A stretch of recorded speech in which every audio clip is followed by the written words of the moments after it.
नमस्कार, मैं हूं पंकज कुमार और इस खास एपिसोड में एक जानी मानी हस्ती हमारे साथ हैं। जी हां, जानी मानी हस्ती मैं इसलिए कह रहा हूं क्योंकि आप बहुत सारे ऐसे लोगों से परिचित होंगे जिनका इन्होंने इलाज किया। तो समझ लीजिए, अगर नामचीन हस्तियों का इलाज ये करते हैं और उनकी समस्याओं को दूर करते हैं तो उनकी प्रसिद्धि के पीछे इन जैसे लोगों का हाथ होता है। वैसे ये डॉक्टर हैं और मैं आपको बताऊं तो ये एमडी हैं पीजीआई चंडीगढ़ से। इनका नाम है डॉक्टर अखिलेंद्र सिंह और डॉक्टर अखिलेंद्र सिंह की एक्सपर्टीज एक बहुत ही गजब सब्जेक्ट में जो इन दिनों लोगों के लिए बहुत बड़ी समस्या बनी हुई है। आपने अक्सर देखा होगा कि बहुत कम उम्र में लोगों के बाल उड़ने लगते हैं और वो अपने पीयर ग्रुप्स में जाने में शर्माते हैं। और ये प्रॉब्लम सिर्फ मेल्स में ही नहीं होती, ये फीमेल्स में भी होने लगी। जेनेटिक दोष होता है, कुछ और सारी समस्याएं होती हैं, लाइफस्टाइल प्रॉब्लम होता है। ऐसा क्यों हो रहा है? कम उम्र के लोगों के बाल क्यों उड़ने लगे हैं? ऐसी समस्याएं बढ़ती क्यों जा रही हैं? और लोग इसके लिए तरह तरह के स्पेशलिस्ट से कंसल्ट करते हैं।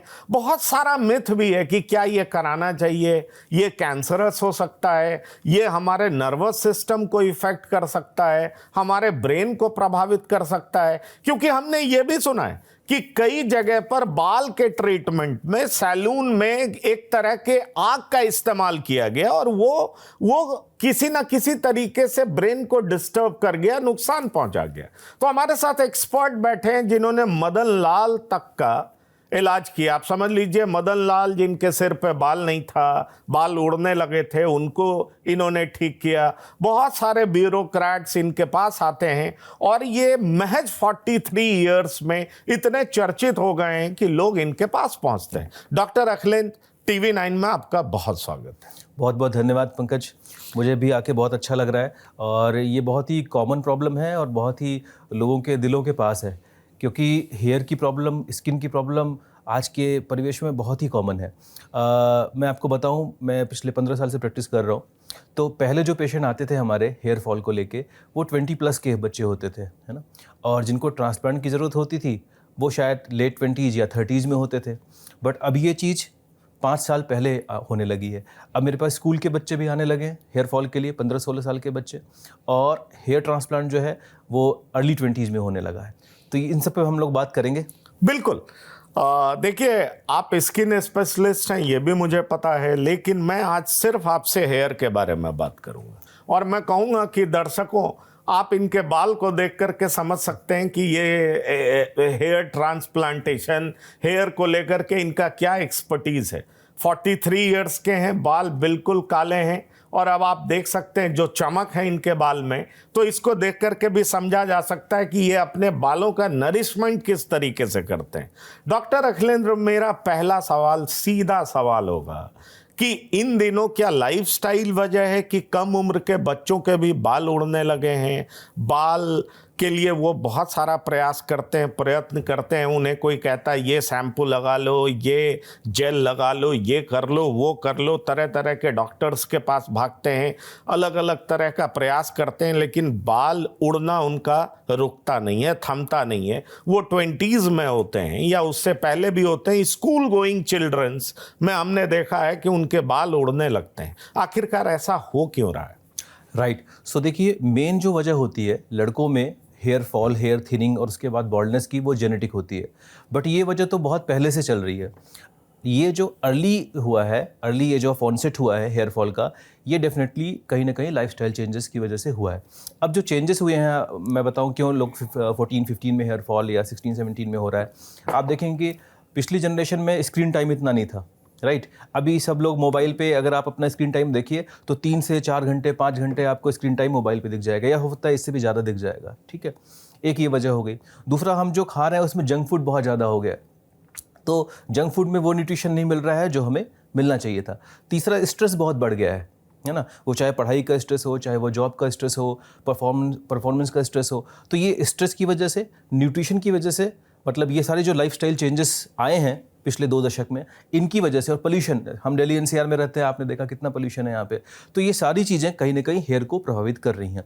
अब जिनका जेनेटिकली हेयर कमज़ोर होगा, यानी कि जिनके फादर की तरफ, और केवल फादर को ही नहीं देखना है, इट कम फ्रॉम 3 जनरेशन, तो father, grandfather and great grandfather, right, and maternal side also, so मामा जी, नाना जी और नाना के पिताजी। तो इन यहाँ से आपके जनरेशन, इन 3 जनरेशन से आपको ये जेनेटिक मिल सकता है।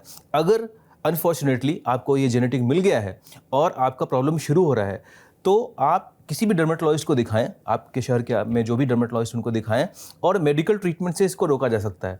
जैसे भी आपने बोला कि मेरे बाल 43 में तक बहुत अच्छे हैं, फैमिली हिस्ट्री अच्छी नहीं है मेरी, है ना, फादर, ग्रैंडफादर, उनमें बहुत जल्दी बॉल्डनेस हो गई थी, और मेरी भी 20 साल पहले व्हेन आई वाज 22-23 MBBS के वक्त हेयर फॉल होना शुरू हो गया था।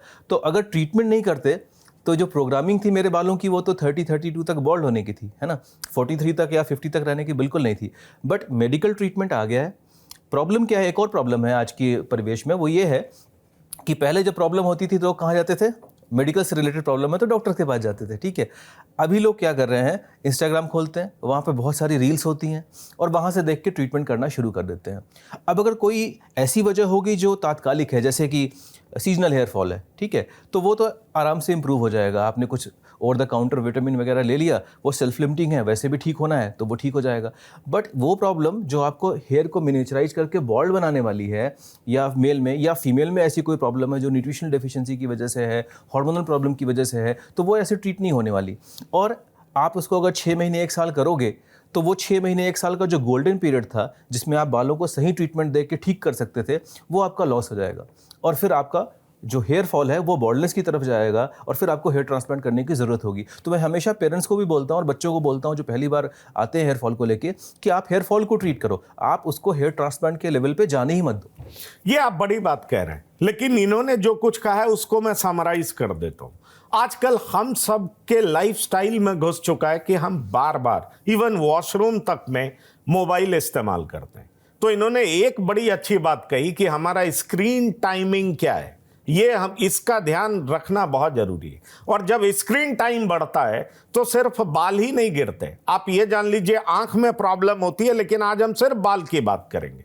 और बाल आपका झड़ना शुरू हो जाता है, बाल में प्रॉब्लम शुरू हो जाता है, तो समझ लीजिए स्क्रीन टाइम बढ़ा मतलब स्ट्रेस बढ़ने के गुंजाइश बहुत ज़्यादा हो जाते हैं, और स्ट्रेस बढ़ेगा तो समझ लीजिए बहुत तरह की समस्याएं हो सकती हैं, जिसमें एक बाल की भी समस्या है। जिस समय बाल आपके घने होने चाहिए, काले होने चाहिए, उसी उम्र में आपके बाल गिरने लगते हैं, और हालत ये हो जाती है कि अगर आप तय वक्त पर नहीं सुधरते, नहीं संभलते, डॉक्टर्स को कंसल्ट नहीं करते, प्रॉपर डर्मेटोलॉजिस्ट के पास नहीं जाते, ये हेयर ट्रांसप्लांट के जो एक्सपर्ट हैं डॉक्टर अखिलेश सिंह टाइप, उनके पास नहीं जाते, तो यकीन मानिए आपको दिक्कत आने वाली है। इसलिए जैसे ही इस तरह की कुछ बात होती है आप समझ जाइए और फौरन डॉक्टर्स को कंसल्ट करिए, तो इलाज बिल्कुल संभव है।